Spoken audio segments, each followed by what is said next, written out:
Yeah, moving a little bit away. We still consider this Pacoima in the city of Los Angeles, obviously, but Pacoima area as he comes northbound. This is where Van Nuys goes northbound here, and I think up ahead it actually turns. Or this may be. Well, we'll have to get this street for you in a second, but we are continuing northbound here as it continues more towards the Mission Hills area, a little bit up towards moving up towards northbound towards the 118 area, probably another 3 or 4 miles, but yet definitely a different route right here right now.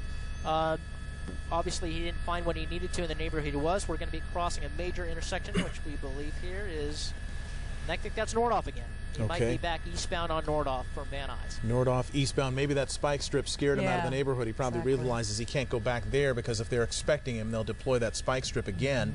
And with those low-profile tires, I would think that it wouldn't take long for them to deflate. I've got some fairly low-profile tires on my car, and I hit a pothole, and that was it for that. So it can't be that long for a spike strip either, I would guess. So we'll have to see what they're going to be able to do. Again, he's now on this. He was in those residential areas for so long. They couldn't really use the pit maneuver there. You're on a wider street with a lot of traffic, so that it makes it somewhat less safe if they need to, but they'd probably prefer to do this in an isolated area, someplace where A, he can't get into someone's home if he bails out of the car, and B, that he's not going to hit other traffic. So that's kind of the dilemma they find themselves in here, is they have the tactic at their disposal. It's just a question of when and where they can use it. And, yeah, we just that was Nordhoff, and now it looks like we're going to be northbound on Osborne, or eastbound they call it in this area, Osborne, away from Nordhoff. But yeah, using different areas, and you know, it's always touchy here. There is a primary unit, but there's always a supervisor, a police supervisor in charge of these pursuits. And what his job is to monitor these pursuits, make sure everybody keeps their head, time is on their side, especially in this situation where he's driving, you know, not so recklessly. He's somewhat in control, not. You know, so far nothing too dangerous, but watching it, managing it, see what he does, except when he crosses into oncoming traffic like that, which is not very safe at all. But moving back left or westbound onto another side street, you can see a bicyclist through there. But the supervisor's job in this pursuit is to manage it, make sure all his units are doing what they're. We're northbound Beachy Street, and it's still in the Pacoima area, but the supervisor's job here is to manage this pursuit, make sure his units are all deployed properly, and he's the one that's going to decide, based on what the air unit is telling him, what his ground officers are telling him about speed, road conditions, pedestrians on the roadway, how to manage this pursuit. And right now they're doing a very good job managing this pursuit. We're past Cagle Canyon here on Beachy, but managing this pursuit very well, as we're getting down to probably about 5-10 minutes of fuel left here in Air 7 before we get relieved. Made another left-hand turn, we believe that's southbound, and another eastbound turn. These streets are coming very quickly, so we're trying to get them as they come. But again, almost in that same area on Garver, which is a street eastbound on Garver, which is a street that he's been on quite a few times here. Southbound Sandusky is what he's on right now, away from Garver. So, you know, through these areas, their job to manage this pursuit, and at some time here, depending, they're going to weigh it against, they're going to weigh what they're going to do based on what he's wanted for. And right now, from what we've been told, it's still just a failure to yield for those tinted windows. But we're going to try to figure it out. I'm sure we'll learn more about exactly what he's wanted for here very shortly. And JT, it's still just the CHP in pursuit. The LAPD has not gotten involved at this point? Right now, the primary units in this pursuit are CHP being assisted. We're stopping, and we're going to try to get around here to see, not sure if someone dropped off or not. Looks like someone did get out, but we're going to stay with the car. Someone possibly got out of the passengers. One did go into one good bail out of the car behind the tree there. CHP is in for pursuit of that suspect, and we'll keep you advised on what's happening there. Suspect is wearing a pink shirt, and CHP now in foot pursuit. LAPD calling that foot pursuit from the air as we continue to watch the vehicle as it speeds away. So right now, we have 2 people out of the vehicle and 1 person driving the vehicle. From so far what we know, at least what they think, because of those tinted windows, only 1 occupant remains in this vehicle. But again, you never know. And that's the scary part about law enforcement. They just never know what they're dealing with, these vehicles, especially with the tinted windows. But now he seems to be driving a little bit faster. Now that he got rid of that passenger. Speed up a little bit. Maybe a little bit more anxious here. I don't want to speculate, but we've seen different patterns like this. So we go southbound Garver in that same area. He very well could be getting ready to bail out southbound Canterbury. What they sometimes do is they'll throw that passenger out there thinking it's going to take all the officers in this pursuit chasing him, and then so he can get the primary driver can get away, but that's not the case. Got an air unit above you, they got radios, they got multiple units, so you can't really get away. Again, coming into oncoming traffic there, hitting the brakes, trying to get around that white car, almost went head-on with those other two cars. There seems to be a little bit more urgency and a little less safe driving on his part in this avalanche. You can see that CHP unit. And to answer your question earlier, Michelle, yes, CHP is still the primary in this pursuit, primary and secondary. LAPD monitoring the pursuit because it is in their area of jurisdiction, along with LAPD Air Support Division. Not sure if there's a CHP helicopter here as well, or is it only LAPD?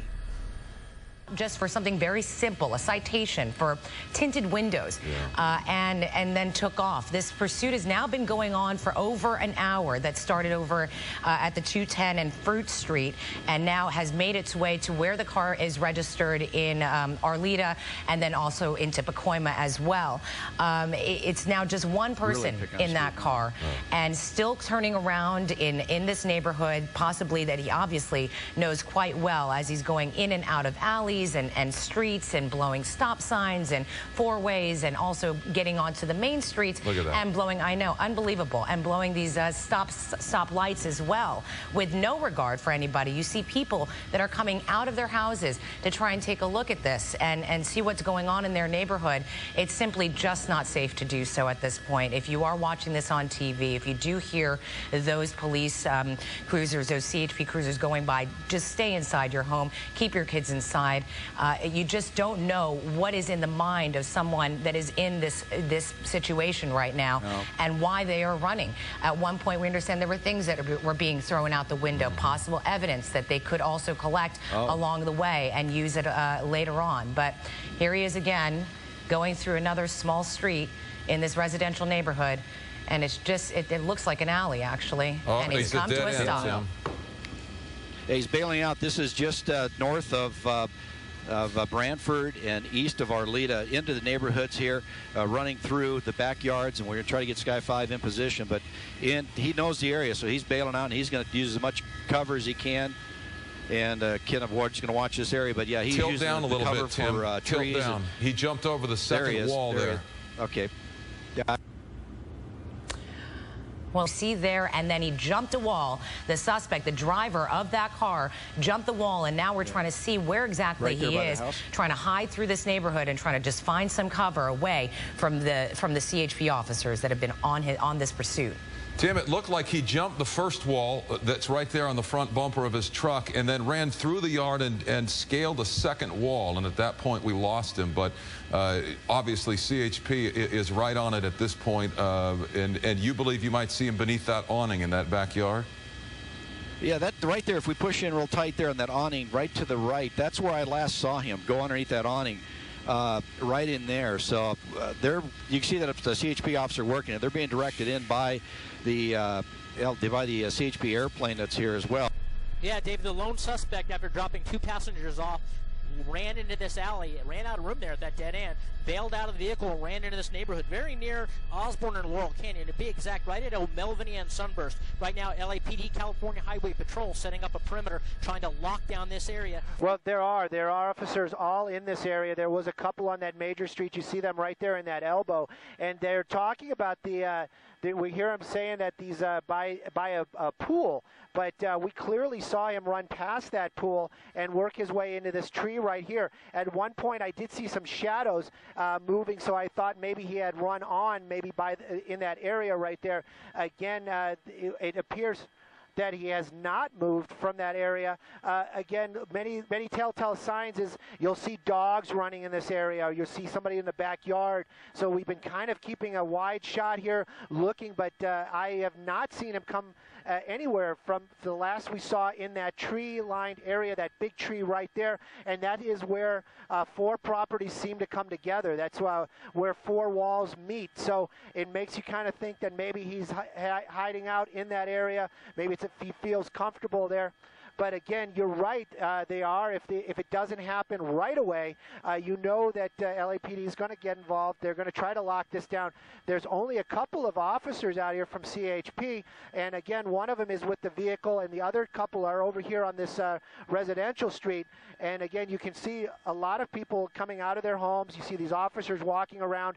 Obviously, they're going to try to make their way into these backyards. Again, it's going to be very curious to see what's going on. Again, I saw some movement right in that area. That's the reason why I made that quick zoom. You know, those dogs, they're gonna rat that guy out. If you know, anybody who has a dog that lives in a backyard, you know, any kind of activity back there, that dog's gonna get up and start barking. And so that's kind of what we're looking at. But again, I could almost guarantee you he has not made his way from at least one of these two backyards right here, as we have not seen him make any kind of move, and we hadn't seen him double back. So again, he's going to be right here in this area.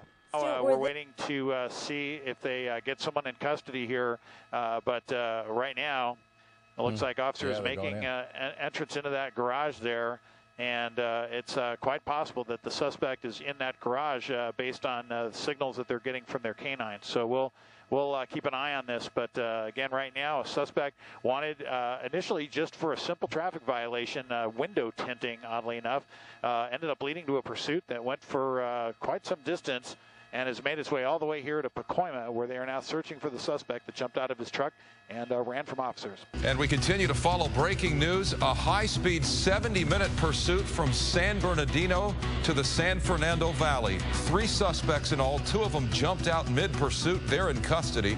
The driver jumped out of that truck, scaled a wall, and is in a standoff with the CHP now in this Pacoima neighborhood. Well, they've had a real tough search here in this neighborhood, having a hard time with the neighbors in the neighborhood, but they've collected 3 suspects here possibly involved in this. One with a backpack. We did see one suspect bail out of the car with a backpack on. That's the one on the right there. But right now, they're just detaining these suspects for investigation, for a field show-up by the officers who were in pursuit. But the area is completely locked down still. CHP, LAPD doing a yard-to-yard search here with canines trying to locate the remaining suspects. But right now, they're detaining 3 for investigation, and we'll keep overhead and bring you the latest as it becomes available.